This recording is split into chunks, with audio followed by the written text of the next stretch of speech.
आराध्य देव के श्री चरणों में सत सत नमन। मैं अभिनंदन गादिया सूरत से जैन हिंदी ऑडियो बुक में आपका स्वागत करता हूं। अगर आप इस चैनल पर नए हैं तो इसे सब्सक्राइब कर दीजिए और बेल आइकन प्रेस कर दीजिए, जिससे चैनल के नोटिफिकेशन आपको रेगुलर मिलते रहे। मेरा जीवन मेरा दर्शन आत्मकथा भाग 3, आचार्य श्री तुलसी, संपादिका साध्वी प्रमुखा कनक प्रभा जी, प्रकाशक आदर्श साहित्य संघ न्यू दिल्ली। एक आह्वान, एक अवसर। लाडनू एक ऐसा क्षेत्र है जहां महीने भर प्रवास किया जा सकता था, किंतु उस समय तक मेरा अतिशीघ्र सरदार शहर पहुंचने का लक्ष्य था। इसलिए लाडनू में 6 दिन रहकर हम 6 अप्रैल को सुजानगढ़ पहुंच गए। वहां भी मात्र 1 सप्ताह रहना था।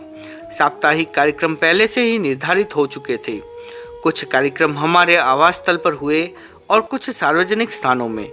लोगों में अच्छा उत्साह था। वे कुछ दिन और चाहते थे, किंतु मैंने अचानक ही पुनः लाडनू जाने की घोषणा कर दी। इस घोषणा से लाडनू में नई हलचल हो गई। उसका कारण भी था। उस दिनों वहां संघ से बहिर्भूत साधु पहुंच गए थे। अनेक लोगों के दिमाग में यही बात आई कि उनके कारण ही हमने लाडनू का निर्णय लिया है। अपना अपना चिंतन है। चिंतन की स्वतंत्रता को छीना नहीं जा सकता। 13 अप्रैल को प्रातः हम लाडनू पहुंचे।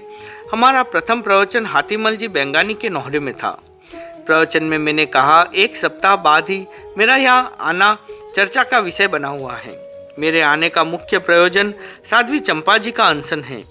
आज उनकी तपस्या का 25वां दिन है। उनके मन में दर्शनों की इच्छा अस्वाभाविक नहीं है। मेरा भी मन हो गया कि अनशन का काल दीर्घ हो रहा है, एक बार उन्हें दर्शन दूं। लोगों के मन में दूसरी बात है। मुझे उसे लेकर कोई आपत्ति नहीं है। संघ हित की दृष्टि से कोई भी उचित काम करने के लिए मैं हर क्षण तैयार हूँ।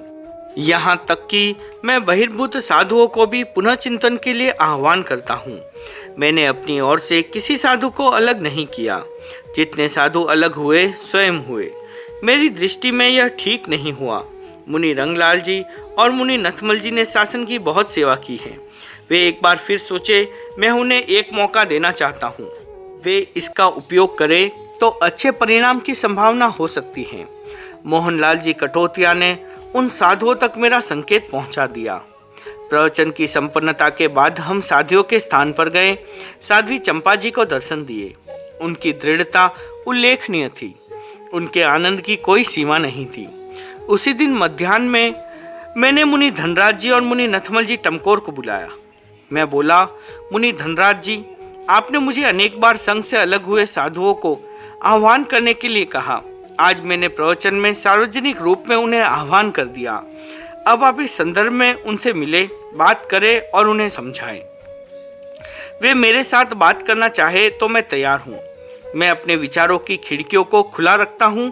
फिर भी यह बात स्पष्ट कर देना चाहता हूँ कि जो निर्णय किए गए हैं अच्छी तरह सोच विचार के बाद किए गए हैं, पुष्ट प्रमाणों के आधार पर किए गए हैं। मुझे आज भी नहीं लगता कि मैंने निर्णय करने में कोई शीघ्रता या भूल की है। चिंतन का जहाँ तक प्रश्न है उसके लिए रास्ता सदा खुला है। उनके मन में कोई गलतफहमी हो, वैयक्तिक असुविधा की बात हो अथवा मानसिक असमंजस्य मिटाने का प्रसंग हो तो मैं पूरी तरह तैयार हूँ। निर्णयों में परिवर्तन की बात तभी संभव है जब कोई बात मेरी समझ में आ जाए। मेरी बात सुनकर मुनि धनराज जी ने कहा, आपकी दृष्टि है तो मैं उनसे मिलकर बातचीत करूंगा, पर अकेले नहीं। आप मुनि नथमल जी को मेरे साथ भेज दे। मैं बोला, मुझे कोई आपत्ति नहीं है। आप चाहे तो अकेले जाए और चाहे तो दोनों जाएं। मुनि धनराज जी और मुनि नथमल जी दोनों जयचंद लाल जी बरमेचा की हवेली में बहिर्भूत साधुओं से मिले। सौहार्दपूर्ण वातावरण में मिले। दोनों और शासन हित की तड़प थी। फिर भी स्थिति उलझी हुई थी। वे हमारी नीति के प्रति आश्वस्त नहीं थे। भविष्य को लेकर उनके मन में कई आशंकाएं थी। पुनः संघ में आने के बाद उनके साथ कैसा व्यवहार हो, यह प्रश्न चिन्ह भी उन्हें उद्वेलित कर रहा था। दोनों मुनियों ने मुनि नथमल जी बागोर के साथ कई बार वार्तालाप कर उनकी मानसिकता को बदलने में सफलता प्राप्त कर ली, किंतु मुनि रंगलाल जी बातचीत के लिए तैयार नहीं थे। आखिर वे भी तैयार हुए, पर बातचीत के लिए उन्होंने बिदाशर क्षेत्र को चुना। मैंने कहा बिदासर दूर हैं, वहाँ जाने में समय लगेगा। लाडनू अथवा सुजानगढ़ में काम हो सके तो अच्छा है। इस पर वे सहमत नहीं हो पाए। इस बीच मेरे सामने एक सुझाव आया कि जब आपसी विचार विमर्श का वातावरण चल रहा है तब दोनों ओर से मौन रहना चाहिए। यह सुझाव मुझे उचित नहीं लगा क्योंकि लोगों तक सारी बातें पहुंच चुकी थी। वे सही स्थिति को समझना चाहते थे। नहीं समझने से नई भ्रांतियां पैदा होने की संभावना थी। ऐसी स्थिति में जिज्ञासाओं को असमाहित रखकर स्थिति को अधिक जटिल बनाना मुझे मान्य नहीं था। इस दृष्टि से यह निर्णित किया गया कि स्पष्टीकरण बंद नहीं होना चाहिए। 4 दिन लाडनू रहकर हम 17 अप्रैल को प्रातः सुजानगढ़ चले गए। सुजानगढ़ के श्रावक समाज के मन में दूसरी बार आगमन की प्रसन्नता अनिर्वचनीय थी। मुनि रंगलाल जी आदि साधु भी वहां आ गए। हमें सुजानगढ़ से विहार कर आगे जाना था, इसलिए हमने 19 अप्रैल को अपराह में गांव बाहर विहार घोषित कर दिया। इधर कुंदनमल जी सेठिया और भंवरलाल जी कोठारी उन साधुओं से मिले। उन्होंने वार्तालाप के लिए पूछा तो बिदासर का आग्रह पूर्ववत था। सेठिया जी के प्रयास से वह मानसिकता बदली।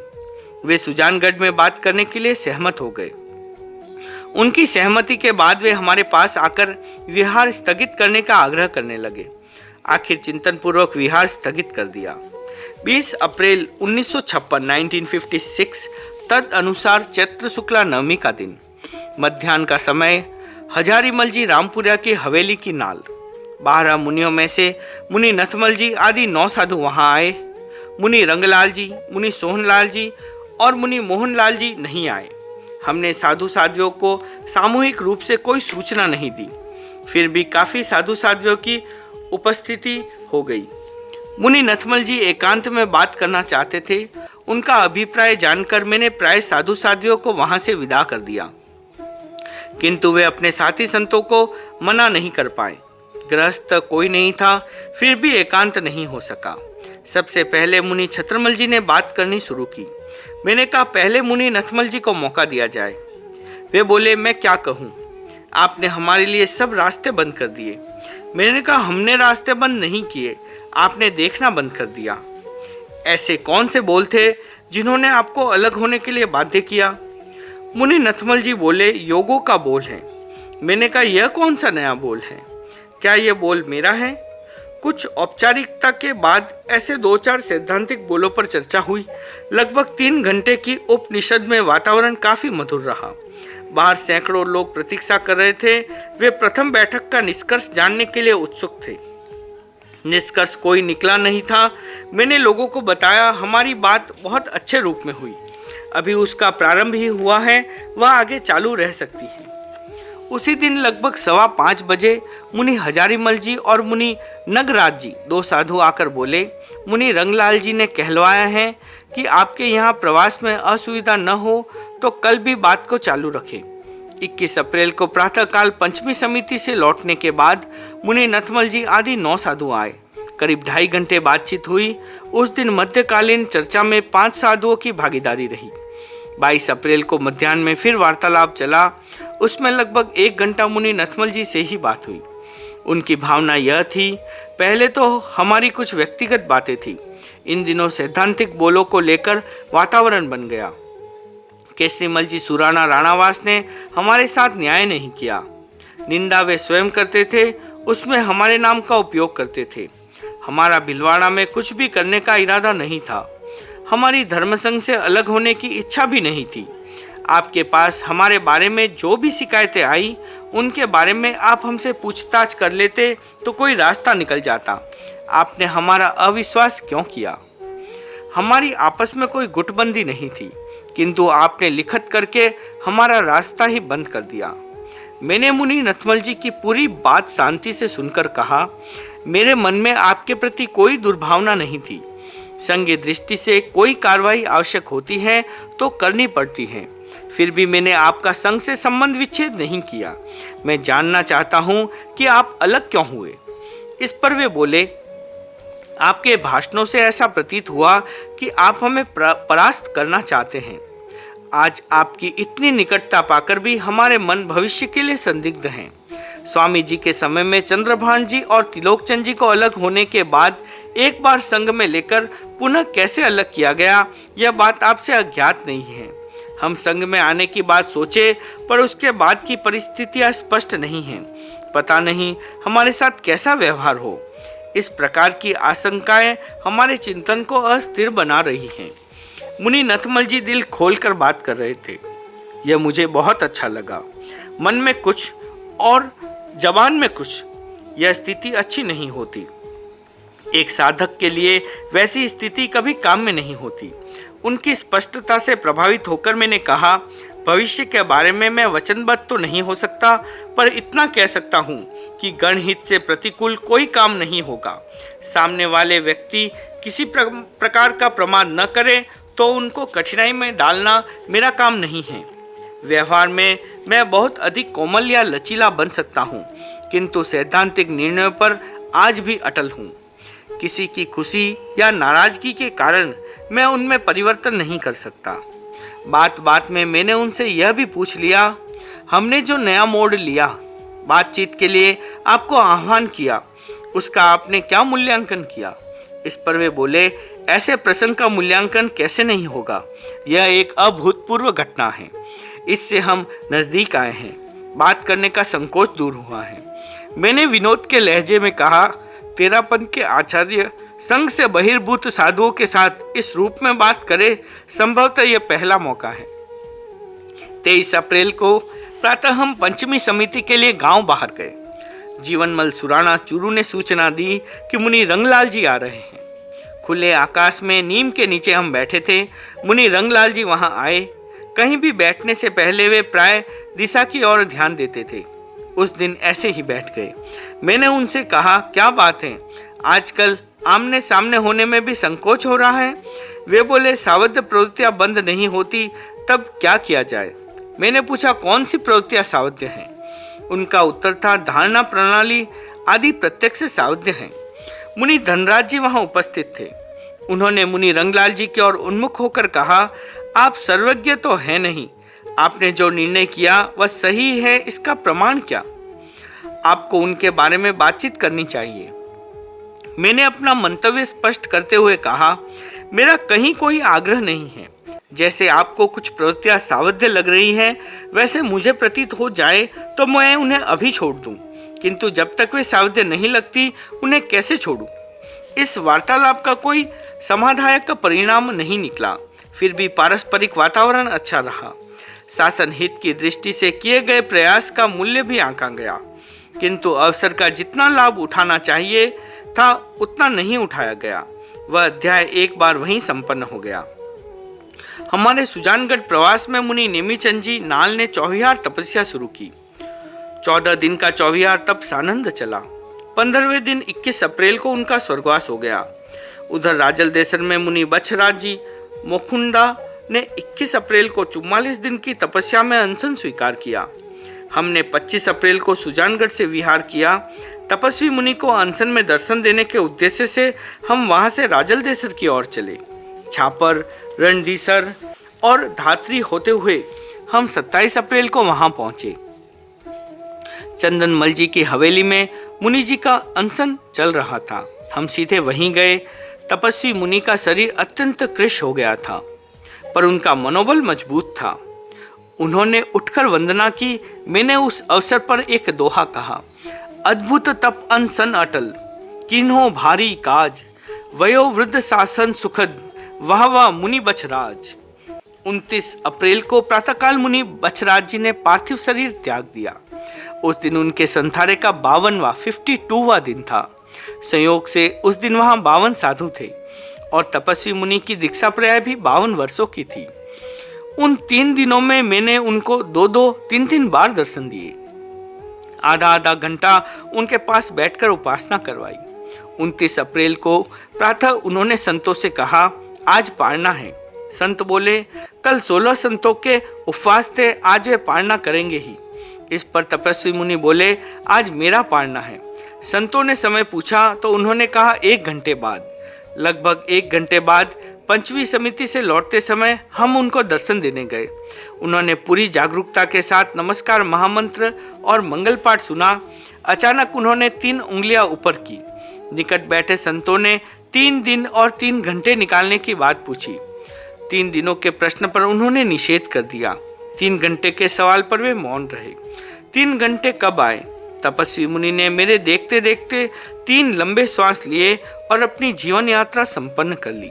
1 घंटे बाद उनके पारने का अभिप्राय संथारे की संपन्नता से था।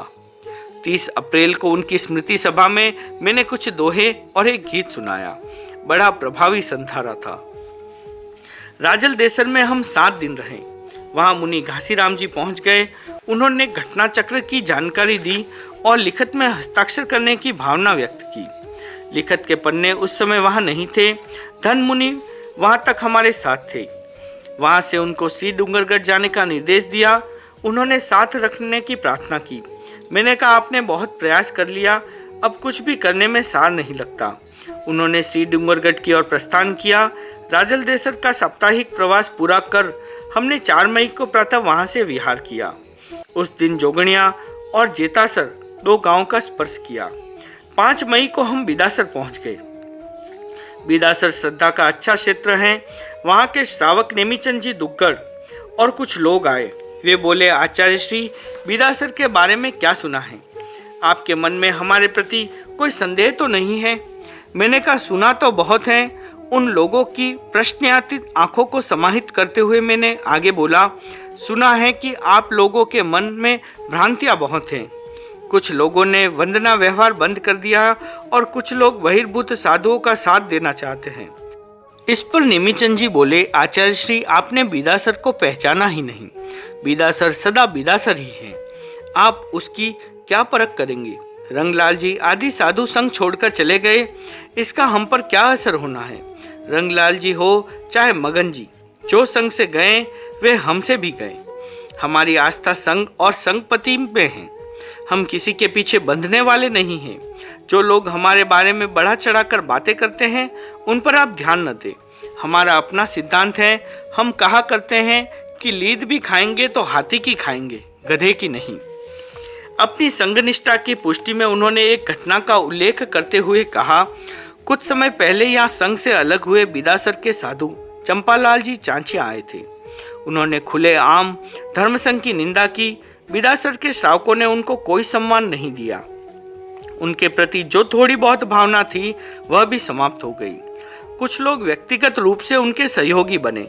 उनमें पृथ्वीराज जी दुग्गड़, जयचंदलाल जी दुग्गड़, सोहनलाल जी सेठिया, भंवरलाल जी नाहटा आदि प्रमुख हैं। पर समाज ने उनको किसी भी प्रकार से प्रश्रय नहीं दिया। ठहरने के लिए उन्होंने पंचायती का नोहरा जरूर उपलब्ध कर लिया। उसके अतिरिक्त जितना रोला रप्पा है उसमें कोई सार वाली बात नहीं है।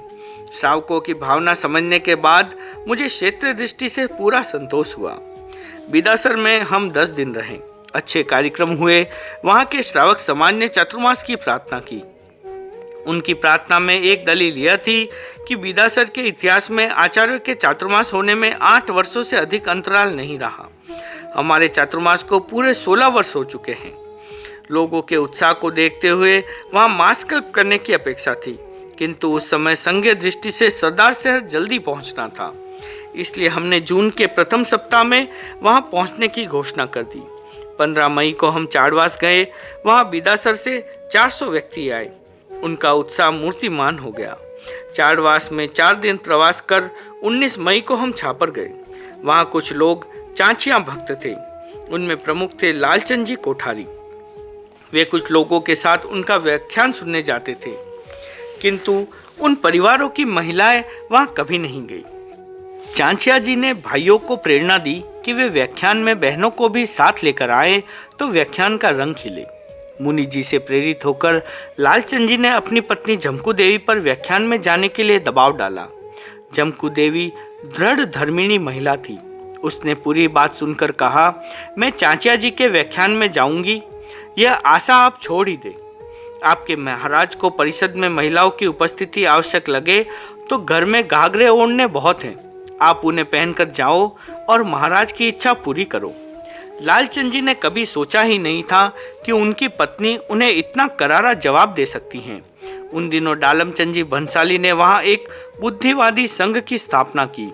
वह भी उस समय विरोधी गतिविधियों में सक्रिय था।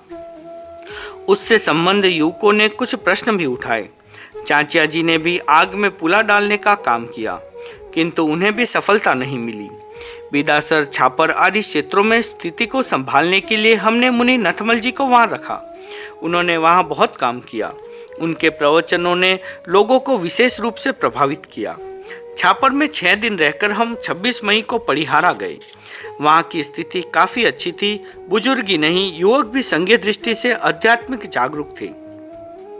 वहाँ 4 दिन का प्रवास कर 30 मई को हम चले और 31 मई को रतनगढ़ पहुँच गए। रतनगढ़ मध्यवर्ती क्षेत्र हैं। वहाँ आसपास के क्षेत्रों से बहुत से लोग आए। 2 दिन वहाँ रुककर हमने सरदार शहर की ओर प्रस्थान किया। 3 दिन रास्ते में लगे। तीसरे दिन 4 मई को हम उदासर में थे। वहाँ श्री डूंगरगढ़ से महालचंद जी भादानी आदि प्रमुख श्रावक आए। उन्होंने कहा श्री डूंगरगढ़ में 6 संत विराज रहे थे। उनमें से मुनि धनराज जी, नेमीचंद जी और झूमरमल जी संघ से अलग हो गए। अलग होने से पहले उन्होंने श्रावक समाज की एक सभा में कहा, रतनगढ़ में आचार्य श्री ने मुनि रंगलाल जी आदि के लिए टालोकर शब्द का प्रयोग किया। हम उन्हें टालोकर कैसे कहें?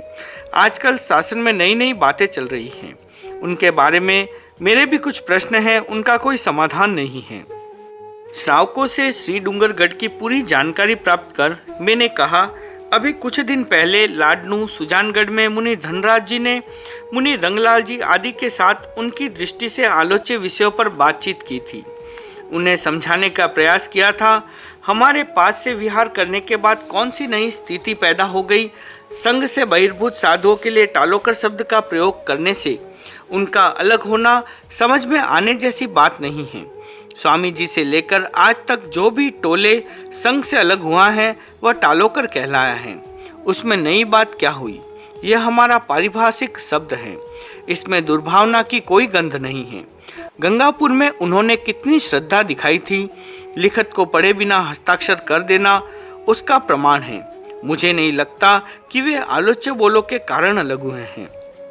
उनके कितने ही प्रश्न हो, मैं सबके उत्तर देने को तैयार हूँ। सारी स्थिति की अवगति मिलने से श्री डूंगरगढ़ के श्रावकों को पूरा बल मिला। उस समय मुनि मगनलाल, मुनि धर्मचंद आदि संत भी श्री डूंगरगढ़ में थे, किंतु उन्होंने धन मुनि का साथ नहीं दिया। अपनी संघीय आस्था और समर्पण के कारण वे बच गए। उदासर से विहार कर 5 मई 1956 को हम प्रातः सरदार शहर पहुंच गए।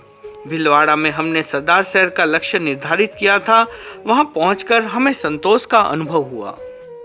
ओम अरहम।